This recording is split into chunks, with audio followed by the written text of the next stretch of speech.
Hello भाई लोग, स्वागत है आप सभी का DLS न्यूज के एक नए वीडियो में। और इस ब्रेकिंग न्यूज के अपडेट में अपन जानते हैं फटाफट से दोस्तों आज कोरोना वायरस को लेकर दिन भर की क्या बड़ी खबरें चल रही। सबसे पहला अपडेट आप देख सकते हैं, उत्तर प्रदेश के डिप्टी CM केशव प्रसाद मौर्य भी कोरोना से संक्रमित पाए गए। ट्वीट करके उन्होंने ये बात की जानकारी दी है। जी हाँ, मैं बात कर रहा हूँ उत्तर प्रदेश के उप मुख्यमंत्री जो है ना केशव प्रसाद मौर्य, वो भी कोरोना से पॉजिटिव पाए गए। यूपी के मुख्यमंत्री कौन है? CM Yogi Adityanath, right. और उप मुख्यमंत्री है केशव प्रसाद मौर्य, उनका कोविड-19 टेस्ट पॉजिटिव पाया गया। जल्द हम उनके स्वस्थ होने की कामना करते हैं। और इसी बीच अगली खबर देख सकते हैं कि अमेरिकी राष्ट्रपति डोनाल्ड ट्रंप जो कल पॉजिटिव निकले थे ना, उसके बाद अब उन्हें हॉस्पिटल में ले जाया गया, एडमिट करा दिया गया है। व्हाइट हाउस ने सूचना देते हुए कहा था कि वो थकान महसूस कर रहे थे लेकिन आशावान बने हुए हैं। CBS न्यूज के मुताबिक ट्रंप को हल्का बुखार है। राष्ट्रपति अपने खास हेलीकॉप्टर मरीन वन से मेडिकल सेंटर के लिए रवाना हो चुके हैं। साथ ही अगली खबर देख सकते हैं कि देश में कोरोना से मरने वालों का आंकड़ा 1 लाख के पार पहुंच चुका और 64 लाख से ज्यादा कंफर्म्ड संक्रमित केस भी हो चुके हैं। जी हाँ, भारत में दोस्तों कोरोना वायरस का संक्रमण थमने का नाम नहीं ले रहा। अभी भी पिछले 24 घंटों के दौरान ही अच्छी खासी बढ़ोतरी देखी गई और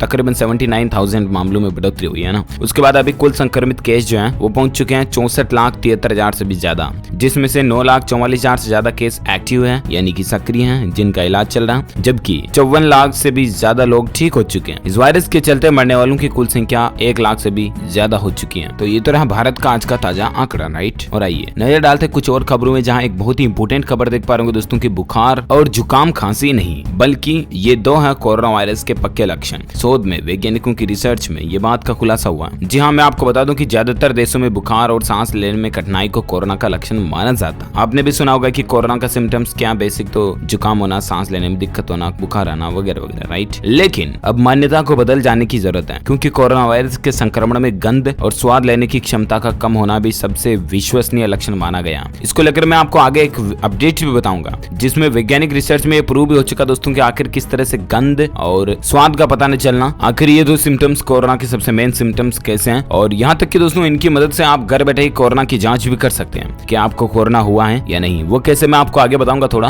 बिल्कुल बिना किसी डिवाइस के घर बैठे आप 90% तक सही सटीक अनुमान लगा सकते हैं, क्योंकि आप देख सकते हैं कि यूनिवर्सिटी कॉलेज लंदन के मेडिसिन विभाग के प्रोफेसर रेचेल बेटरहम ने कहा कि अब जबकि ब्रिटेन कोरोना वायरस संक्रमण की दूसरी लहर से जूझ रहा है, तब हमें इस निष्कर्ष से इलाज में काफी मदद मिलने की भी संभावना है। डॉक्टर बेटरहम के अनुसार अभी तक दुनिया के कुछ ही देशों ने इन लक्षणों को प्रमुखता से लिया है। इस शुरुआती लक्षण से कोरोना संक्रमण के फैलने को रोका जा सकेगा। अच्छी बात है। और एक खबर देखिए आप, कोरोना वायरस न्यूज को लेकर अपडेट है कि 8% ने देश के 2/3 लोगों को संक्रमित किया। जी हाँ, महज 8% लोगों ने देश के 2/3 लोगों को संक्रमित किया। दरअसल कोरोना से संक्रमित 8% लोगों ने देश के कुल 2/3 लोगों को इन्फेक्टेड किया। आखिर कैसे? इसका अर्थ है कि देश के कुल 63 लाख संक्रमित व्यक्तियों में से करीब 42 लाख लोगों के लिए सुपर स्प्रेडर्स जिम्मेदार है। ये वे लोग होते हैं दोस्तों जो कि सामान्य संक्रमित व्यक्ति की तुलना में जाने अनजाने रूप में वायरस का संक्रमण ज्यादा लोगों तक पहुंचा देते हैं। प्रतिष्ठित पत्रिका साइंसेज में प्रकाशित शोध के मुताबिक देश में सुपर स्प्रेडर्स जो हैं वो सार्वजनिक परिवहन जैसे कि बस, ट्रेन, मेट्रो हो गया,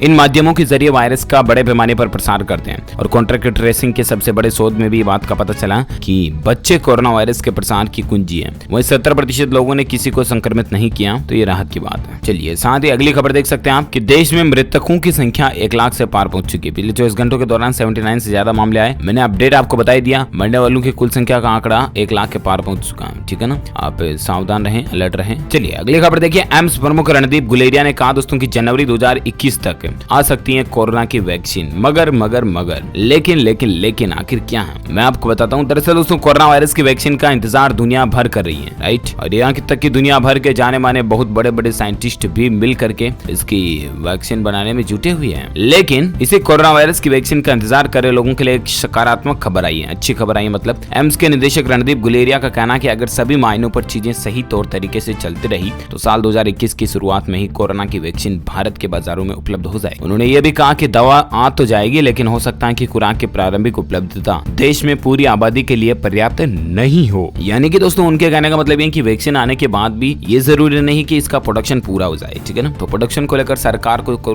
जरूर कुछ न कुछ मतलब वो क्या बोलते हैं मैनेजमेंट सिस्टम बनाना चाहिए। अच्छा, इसी बीच देखिए आप, इंडिया टुडे हेल्थ गिरी अवार्ड्स 2020 के सत्र के दौरान बोलते हुए डॉक्टर गुलेरिया कहते हैं कि एकदम सुनिश्चित और ये तौर पर कहना कि कोरोना वैक्सीन कब आ जाएगी ये थोड़ा मुश्किल है। यानी कि एग्जैक्ट डेट, एग्जैक्ट महीना हम अभी नहीं बता सकते हैं, क्योंकि वैक्सीन का विकास कई मायनों पर निर्भर करता है। लेकिन हाँ, अगर सभी मायने सफल रहे, जो रणनीति तैयार की गई है वो कारगर रही, तो बहुत जल्द देशवासियों के लिए वैक्सीन उपलब्ध हो जाएगी। डॉक्टर गुलेरिया ने वैक्सीन के निर्माण को एक तरह की चुनौती ही बताया, लेकिन साथ ही देश के बाजारों में वैक्सीन के बंटवारे को भी एक चुनौती के रूप में चिन्हित किया। देखते हैं दोस्तों आखिर कब तक वैक्सीन आ पाती है और WHO की तरफ से दुनिया की कौन सी वैक्सीन को मान्यता मिल पाती है। जो कोई भी अपडेट आएगा मैं आपको DLS न्यूज के ऊपर जरूर बता दूंगा। फिलहाल दोस्तों एक अगली खबर देखिए आप कि कोरोना महामारी से भी खतरनाक है ये 15 बीमारियां। हर साल होती है करोड़ों लोगों की मौत। एक वैज्ञानिकों की रिपोर्ट में ये बात भी निकल कर आ रही दोस्तों। हालांकि कोरोना महामारी के संक्रमण से पूरी दुनिया त्रस्त है। पिछले करीब 10 महीनों से लोग कोरोना का दंश झेल रहे हैं। न केवल ब्राजील जैसे कम देश में, बल्कि स्वास्थ्य सुविधाओं का अभाव होने के कारण जन्मजात लोगों के साथ साथ जानमाल का नुकसान भी झेलना पड़ रहा है। बल्कि दोस्तों ब्रिटेन और अमेरिका जैसे संपन्न देश भी इस महामारी के प्रकोप में बुरी तरह प्रभावित हैं। कोरोना महामारी के आगे अविकसित और विकासशील देशों के साथ विकसित देशों का भी हाल बुरा है। करीब 100 साल पहले पूर्व स्पेनिश फ्लू ने भी दुनिया भर के कई देशों को बुरी तरह प्रभावित किया था। और कोरोना महामारी तो खतरनाक है ही, लेकिन क्या आप जानते हैं दोस्तों कि इससे भी खतरनाक कई ऐसी बीमारियां हैं जो हर साल करोड़ों लोगों की जान ले रही हैं। मैं आपको बता दूं, कोरोना महामारी की तरह कई ऐसी डिजीज हैं जिनसे हर साल करोड़ों लोगों की मौतें होती हैं। मेडिकल जर्नल द लेसेंट के एक अध्ययन से इस बात का खुलासा हुआ कि कोरोना की तरह 15 और बीमारियां जो भी जानलेवा हैं। ये बीमारियां कई मामलों में तो कोरोना से भी खतरनाक हो सकती हैं। आपको मालूम होना चाहिए जनरल नॉलेज के तौर पर भी। उन बीमारियों के कारण आपको ब्लड प्रेशर, शुगर, हाइपरटेंशन, हृदय रोग जैसी अन्य बीमारियां भी हो सकती हैं। लेसेंट के अध्ययन के मुताबिक कोरोना जैसी खतरनाक गंभीर बीमारियों में हृदय रोग, कैंसर, वृक्क रोग, TB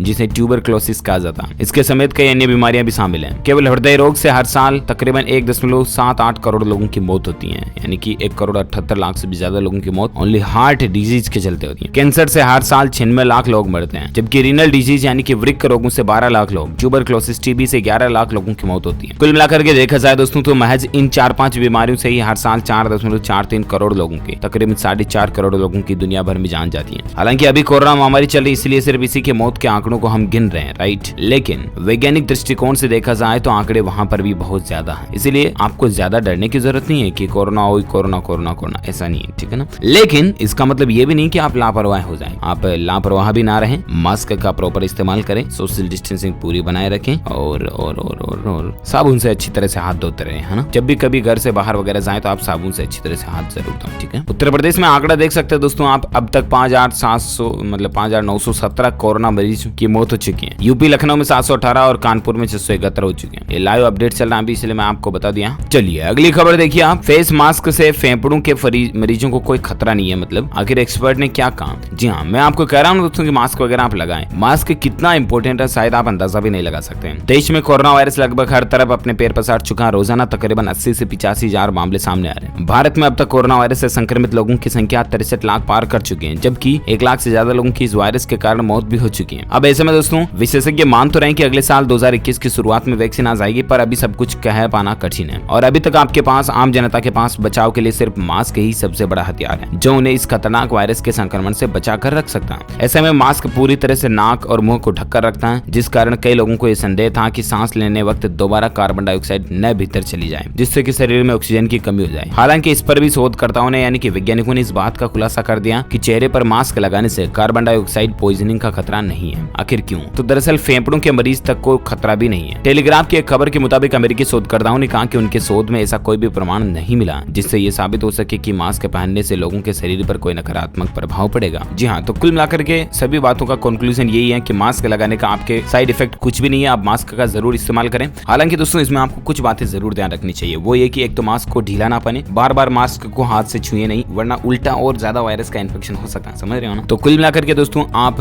बाहर ज्यादा कुछ चीजों को हाथ लगाते हो और फिर वापस बार बार मास्क को टच करते हो, तो इससे इन्फेक्शन फैलने की संख्या, वायरस संक्रमण फैलने की जो प्रोबेबिलिटी है ना, वो और ज्यादा बढ़ जाती है, ठीक है ना। इसलिए बी केयरफुल। अगली खबर देखिए आप, मैंने आपको बीच में बताया था दोस्तों कि आप घर पर ही कैसे पता लगा सकते हैं कि आपको कोरोना है या नहीं, ठीक है ना। तो इसके लिए एक बहुत अच्छा तरीका वो मैं आपको बताता हूँ। आप है ना घर पर ही इन 2 चीजों को सूंघिए और आपको पता लग जाएगा कि कोरोना है या नहीं। ये एक मैं नहीं कर रहा हूँ कि ये कोई साइंटिफिक प्रूव्ड तरीका है, ठीक है ना, या ये कोई ऑफिशियल या ऑथेंटिक तरीका है, लेकिन कहने का मतलब ये कि कोरोना के सिम्टम्स को अगर देखा जाए ना तो ये बिल्कुल तरीका कारगर होगा। वो कैसे, जरा देखिए। वैज्ञानिक शुरुआत से ही ज्यादा से ज्यादा जांच को जरूरी बता रहे हैं, लेकिन इसके लक्षणों के आधार पर कोरोना की जांच करें। स्वास्थ्य मंत्रालय ने सूखी खांसी, बुखार, सर्दी, थकान आदि को कोरोना के लक्षण बताएं, राइट। लेकिन इसमें अभी हाल ही में जो लक्षण जुड़ा वो बहुत इंपॉर्टेंट है, वो है कि गंध और स्वाद का पता नहीं चल पाना। यानी कि दोस्तों अगर आपको कोरोना है तो जाहिर सी बात है आपको किसी भी चीज की गंध नहीं आएगी, खुशबू नहीं आएगी, ना ही दुर्गंध आई, ना ही खुशबू आएगी, ठीक है। इसके अलावा स्वाद का भी पता नहीं चलेगा। तो अब आप ऐसे में हल्की गंध वाली कोई चीजों को सूंघ सकते हैं, उनकी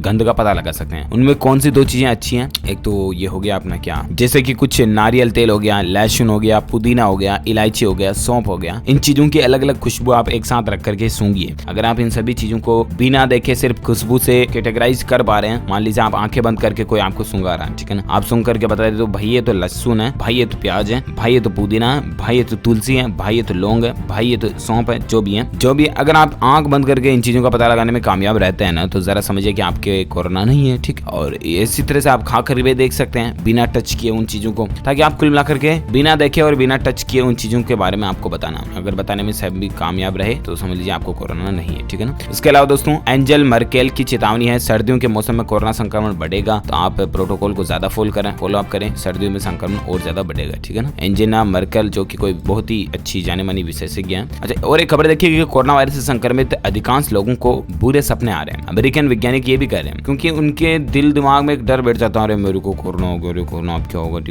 तो ऐसे में आप डरे नहीं, ठीक है ना। बुरे सपने आते हैं, क्यों आते हैं, आप जब डर रखते हैं अपने दिल में तो इसीलिए बुरे सपने आते हैं। आप डरे नहीं, पहली बात तो ये। दूसरी बात, अगर आपका जान पहचान वाला कोई दोस्त मित्र परिवार वाला कोरोना संक्रमित हो जाता है तो उसको हौसला दें, आप खुद ही उसको हौसला दें। हौसला बोले तो उसको बोलें कि कुछ नहीं होगा, मस्त रहे, नो टेंशन रहे, ठीक हो जाएगा बहुत जल्द। उनको मोटिवेट करें, ना कि उनको हताश करें, आप समझ रहे हो ना। अगर आप पास में नहीं जा सकते हो तो वीडियो कॉल पर उनसे बात कीजिए, फोन पर बात कीजिए, उनसे मैसेज पर बात कीजिए, उनको कुल मिलाकर के जीने की एक नई आशा दीजिए, उनको आप सपोर्ट दीजिए, उनको आप साथ दीजिए, उनको अकेला मत छोड़िए, उनको अकेलापन में मत जाने दीजिए, क्योंकि this is very important to serve the people's life. It's looks like that you are touching and connecting the feelings with the corona patients, समझ रहे हो ना। आप अपनी फीलिंग्स उनको साथ जोड़े रखें, कुल मिलाकर के अकेला फील ना होने दें उनको इस दुनिया में, ऐसे उनको अपने आप में यूं ना लगने दें कि कैटेगराइज हो गया जैसे कि वो कोरोना का है ना। और ठीक हो जाए उसके बाद भी उनको गलत नजर से ना देखें। आप कहने का मतलब ऐसे नहीं देखें कि कोई आतंकवादी ऐसा कुछ है ना। चलिए अगली अब बस क्या खत्म, आज की कोरोना के अपडेट्स दिन भर के यहीं खत्म होते हैं। आप मुझे कमेंट करके बताइए दोस्तों कि आप कौन से राज्य में रहते हैं, ताकि पर्टिकुलर मैं आपकी स्टेट गवर्नमेंट की तरफ से आने वाले समाचार भी आपके मोबाइल तक पहुंचा पाऊंगा। इस वीडियो को लाइक करना, चाहता अपने दोस्तों के साथ फेसबुक और व्हाट्सएप पर भी शेयर करना। और